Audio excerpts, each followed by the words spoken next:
ശോഭീന്ദ്രൻ മാഷിൻ്റെ മുമ്പിൽ, ഓർമ്മകൾക്ക് മുൻപിൽ ഞാൻ കവിത സമർപ്പിച്ച് ഓർമ്മ പുതുക്കുകയാണ്. മറ്റൊന്നും പറയുന്നില്ല.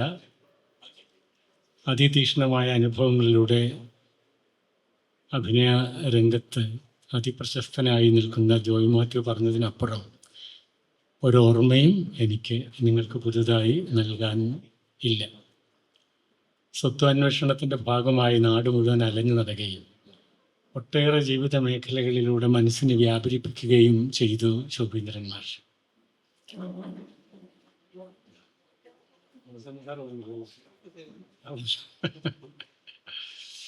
മലയാള കാവ്യ സംസ്കൃതിയുടെ അഗാധ സൗന്ദര്യമുള്ള സാഗര തരംഗങ്ങളിലൂടെ മയിൽപ്പീലി തോണിയേറി ഒരേറെ മാനസിക അവസ്ഥകളിലേക്ക് കടന്നുപോയി നമ്മുടെ എല്ലാ മനസ്സിൻ്റെ ദ്വീപിൽ വന്നണഞ്ഞ് ഇന്നും അതിമനോഹരമായ ഒരു കവിത കൊണ്ട് പൈതൃക സംസ്കൃതിയെ ഇങ്ങനെ പൊലിപ്പിച്ചെടുക്കാമല്ലോ. കൺമുമ്പിൽ കാണുന്ന മാനവിക സംസ്കൃതിയെ ഇങ്ങനെ പൊലിപ്പിച്ച് ഊട്ടിയെടുക്കാമല്ലോ, വളർത്തിയെടുക്കാമല്ലോ. അതൊരു കവിയുടെ ധർമ്മമാണ്. അതാണ് കവിത നിർവഹിക്കേണ്ടത്. ആ കവിത മറ്റൊരർത്ഥത്തിൽ തൻ്റെ കർമ്മസബരിയിലൂടെ ശോഭീന്ദ്രൻ മാഷ് നിർവഹിച്ച് കടന്നു പോവുകയാണ് ഉണ്ടായത്. ചെറിയ കവിതയാണ്, കൂടി വന്നാൽ 2 മിനിറ്റ് മാത്രം ഒതുങ്ങുന്ന കവിതയാണ്. ശോഭീന്ദ്രം എന്നാണ് അതിന് പേരിട്ടിരിക്കുന്നത്. 2 ശക്തികൾ ഈ മണ്ണിനെ, ഈ പ്രകൃതിയെ, മനുഷ്യനെ നയിച്ചുകൊണ്ടിരിക്കും. ക്ലോറോഫിൽ അമൂല്യമായ പ്രകൃതി ഊർജമാണ്. പ്രകൃതി ജീവസ്വറ്റ ചൈതന്യത്തോടെ നിലനിൽക്കണമെങ്കിൽ ക്ലോറോഫിൽ വേണം. അതുപോലെ തന്നെയാണ് മനുഷ്യന് ഹീമോഗ്ലോബിൻ കുറഞ്ഞാൽ നിങ്ങൾ ദുർബലരായി, അനീമിയ ബാധിച്ച മനുഷ്യരാണ്. പ്രതിരോധശക്തി നഷ്ടപ്പെട്ടു പോകും. ഹീമോഗ്ലോബിൻ വേണ്ടത്ര ഇല്ലെങ്കിൽ അത് കുറഞ്ഞ് നിങ്ങൾക്ക് എയ്ഡ്സ് ബാധിക്കും. ആദ്യം പ്രകൃതിക്കാണോ മനുഷ്യനാണോ എയ്ഡ്സ് ബാധിച്ചതെന്ന് ചോദിച്ചാൽ 2 കൂട്ടരെയും പരിതാപകരമായ ദുരന്താവസ്ഥയിൽ പിടിച്ചു നിർത്തി പരിശോധിക്കേണ്ട വർത്തമാന കാലത്താണ് നാം ജീവിക്കുന്നത്. ശ്രീ ജോയ് മാത്യുവിലേക്ക് വീണ്ടും ഞാൻ മടങ്ങുകയാണ്. അദ്ദേഹം പറഞ്ഞതുപോലെ ഒരു പ്രതീക്ഷയായിരുന്നു ശോഭീന്ദ്രൻ മാഷ്. ആ പ്രതീക്ഷ കെട്ടടങ്ങി പോയിട്ടില്ല എന്ന ഉത്തമ വിശ്വാസത്തോടെ ശോഭീന്ദ്രം എന്ന 3 അക്ഷരത്തിൽ പേരിട്ടിരിക്കുന്ന ഈ കവിത നിങ്ങൾക്ക് ഞാൻ ആദരപൂർവ്വം സമർപ്പിക്കുന്നു.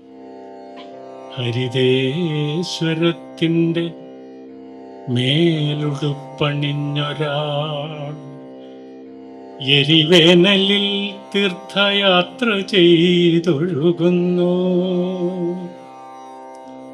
പുതുതായി മുളയ്ക്കുന്ന വിത്തിൻ്റെ കാതിൽ അയാൾ പ്രണവാക്ഷരം ചൊല്ലി മൗനിച്ചു പ്രാർത്ഥിക്കുന്നു.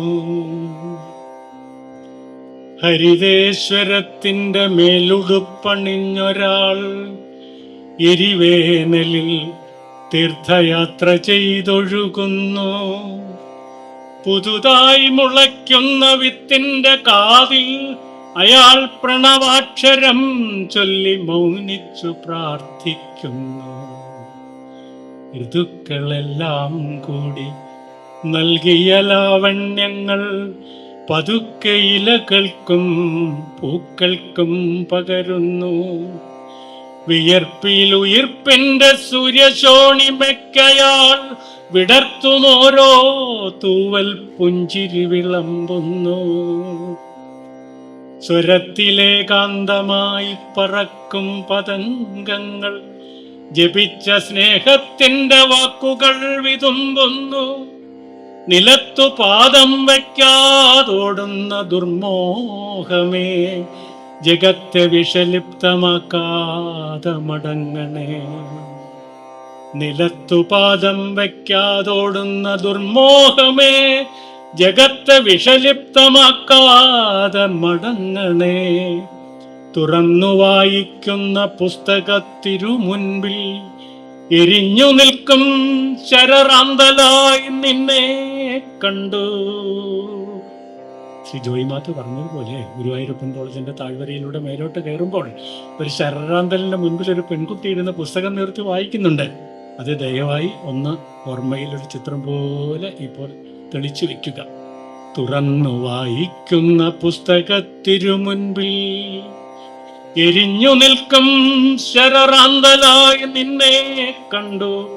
അടർന്നു വീഴാതോരോ പച്ചില തുഷാരവും പ്രകൃതി ബാഷ്പം പോലെ കൺചിമ്മി നിന്നെ തൊട്ടു.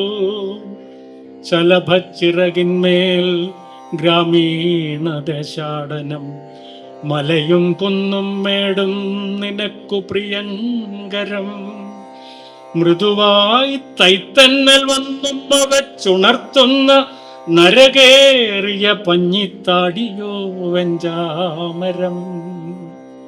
ശലഭച്ചിറകിന്മേൽ ഗ്രാമീണ ദേശാടനം, മലയും കുന്നും മേടും നിനക്കു പ്രിയങ്കരം. മൃദുവായി തൈത്തന്നൽ വന്നും അവച്ചുണർത്തുന്ന നരകേറിയ പഞ്ഞിത്താടിയോ വെഞ്ചാമരം. ഉഷസായി ഉദാത്തമാം നിർവൃതിയോളം തല്ലും സരസിൽ വിടരുന്ന കുമിള പത്മങ്ങളായി മഴമേഘത്തെ നൃത്തം ചെയ്യിച്ചു ഹൃദയത്തിൽ ലയനസ്ഥലം നൽകുമാരണ്യ സംഗീതമായി.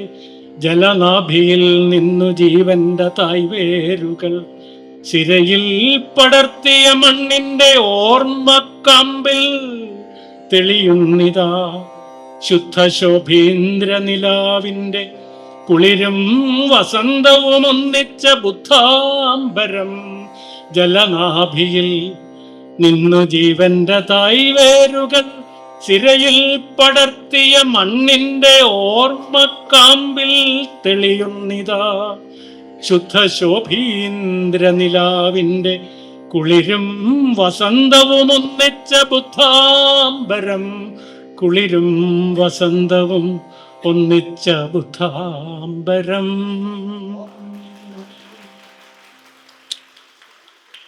എനിക്ക് തോന്നുന്നു ശോഭേന്ദ്രന്മാർ ഏറ്റവും കൂടുതൽ പാർക്കാൻ ഉദ്ദേശിച്ചത്, പ്രതിഷ്ഠിക്കാൻ ഉദ്ദേശിച്ചത്, കാണിക്കാൻ ഉദ്ദേശിച്ചത്, അവലംബിക്കാൻ ഉദ്ദേശിച്ചത്, സ്വീകരിക്കാൻ ഉദ്ദേശിച്ചത്, ആവിഷ്കരിക്കാൻ ഉദ്ദേശിച്ചത് ഒരു ബുദ്ധൻ്റെ ജീവിത ആദർശം ആണ്. അതുകൊണ്ടാണ് ഗുരുവായൂരപ്പൻ കോളേജിൻ്റെ നെറുകയിൽ ഒരു മരത്തിൻ്റെ ചുവട്ടിൽ അടിച്ചുടച്ചു കളഞ്ഞ ഒരു തലമുറ എന്നിട്ടും പുതിയ ബുദ്ധനെ നിർമ്മിക്കാൻ അദ്ദേഹം മുൻകൈ എടുത്തത്. അദ്ദേഹത്തിൻ്റെ സഹപ്രവർത്തകരായിരുന്ന ഒട്ടേറെ ആളുകൾ, ശിഷ്യരെല്ലാം സഹകരിച്ചിട്ടാണ്, സഹൃദയരെല്ലാം കൂടി സഹകരിച്ചിട്ടാണ് പുതിയ ബുദ്ധ നിർമ്മിതി സാധ്യമാക്കിയത് എന്നുകൂടി ഇപ്പോൾ ഓർക്കുകയാണ്. ശോഭേന്ദ്രൻ മാഷിൻ്റെ അതിദീപ്തവും സുന്ദരവും സ്നേഹപൂർണവുമായ സ്മരണ ഓളം വെട്ടി ഓരോ മനസ്സിനെയും സ്വാധീനിക്കുന്ന ഈ സമയത്ത് ആ കുടുംബാംഗങ്ങളെല്ലാം ഇവിടെയുണ്ട്. എൻ്റെ ആത്മമിത്രം ദീപേഷ് ഇവിടെയുണ്ട്. അവരെല്ലാവരെയും ചേർത്ത് പിടിക്കുന്നു. ആ ഓർമ്മകൾക്ക് മരണമില്ല ഒരിക്കലും. ഇതുപോലെ സുന്ദരമായ പ്രൗഢോജ്വലമായ ഒരു പരിപാടി ഇവിടെ സംഘടിപ്പിക്കാൻ കാരണക്കാരായ ഈ സംഘാടക സമിതിയെ ഞാൻ കലവറയില്ലാതെ അഭിനന്ദിക്കുകയാണ്. പ്രത്യേകിച്ച് ഫാദർ ജോൺ മണ്ണാർത്തറയെയും അദ്ദേഹത്തിൻ്റെ സഹപ്രവർത്തകരെയും. നന്ദി, നമസ്കാരം.